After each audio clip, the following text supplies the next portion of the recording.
سەیری کوردی موسڵمانی هەژار بکەن چی وەزعێکی بەسەرا هاتووە لە ئەنجامی ئەو نائەدالەتیەی کە کاربەدەسەکانمان بەرامبەر ئێمە ئەیکەن موسڵمانانی بەڕێز. واللهی من وەکو موسڵمانی حەز ناکەم ئاوارە بین، حەز ناکەم لەوە زیاتر ماڵ وێران و سەرگەردان بین.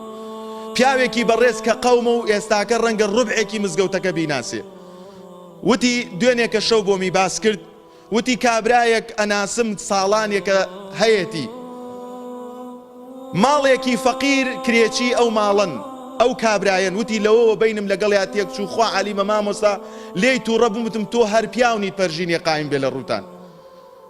بۆمی گێڕایەوە و خلافی تیانی ئەم قسەی منەم شتانە باس ناکەم، بەڵام با باسی ئەو مەزلومیەتە بکەین، ئەو ملەتەی کە لە 1940 چلەوە بە دوای ئەمانەوەی ئێستاکە پاداشتی ملەتەکە ئاوا ئەدرێتەوە.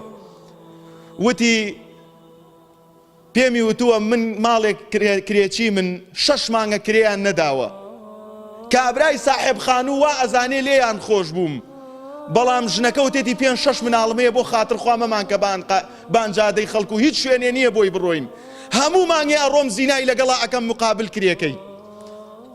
باشە موسڵمانان، ئەو ملەتە بە هۆکاری ئەو هەموو ڤێلا و ئەو هەموو قەسر و قسوورە، ئەو هەموو تەیارەی ئاخر مۆدیلە کە سەفەری پێ ئەکرێ، ئەو هەموو جامڕەشە هۆکاری ئەوەیە کوردێکی گەرمیانی لە جیاتی ئەوەی مەعاشەکەی بدرێتێ کە مەعاش خۆرە، بەبێ ئەوەی ئاگای لە ماڵ و مناڵی بێ پیاوێکی داما و بە 350,000 گسک بدا لەسەر جادەکان زینای لەگەڵ خێزانیا بکرێت. کێ وای لە ملەتە کرد ئاوای لێبێ؟ ئێمە هەر ئەو ملەتەی 5-16 ئۆکتۆبەر نەبووین، دوای ئەو هەموو درۆیەی بۆمانیان کرد 193 چوین دەنگماندا بۆ سەر بەخۆی. ئێمە ئەو هەموو ملەتە نەبووین کە بە هەموو شێوازێک دیفاعمان لە خۆمان کردو و لە بوون و کیانی خۆمان کرد. ئێستاکە پاداشی ملەتەکە ئەوەیە موسڵمانان، پاداشتی ملەتی موسڵمانی کورد ئەوە بێ زینا لەگەڵ خێزانیا بکرێ بۆ کرێی مانگانە.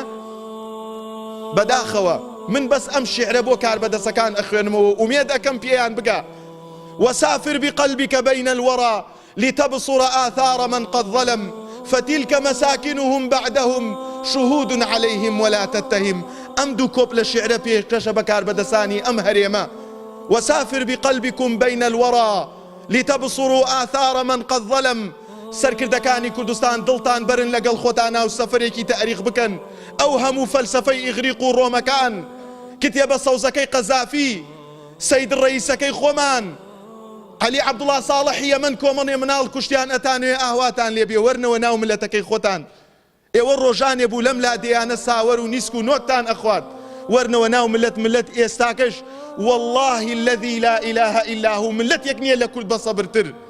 4 دانە مانگ ڕوبع موچە وەرگرێ و سەبر ئەگرێت. واللهی هیچ کەسێ ئەم سەبرەی نییە. واللهی موسڵمانان هەموو عەرەبە سونەکان کە ئێستا میوان و مهاجرن لێرە لە تکریت و ئەنبار مەعاشیان 1 و 2 ملیۆن بوو ئەنجا لە شیعە هەڵسان و ڕاپەڕینیان دژیان کرد. ئەو ملەتە مەزلومە چی نەکرد بۆ ئێوە؟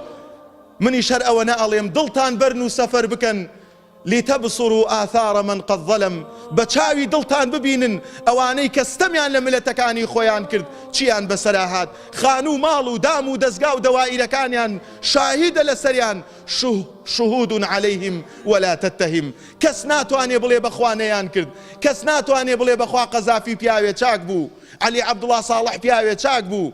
ئەم هەموو قائد و قواتەی کە وەها لە منتیقەکەیە هەیە هەمویان ئاخرەکەیان هەرکەوتنە ئەگەر تەوبە نەکەن و نەگەڕێنەوە، ئەگەر ملەتەکەی خۆیان ئاش نەکەنەوە.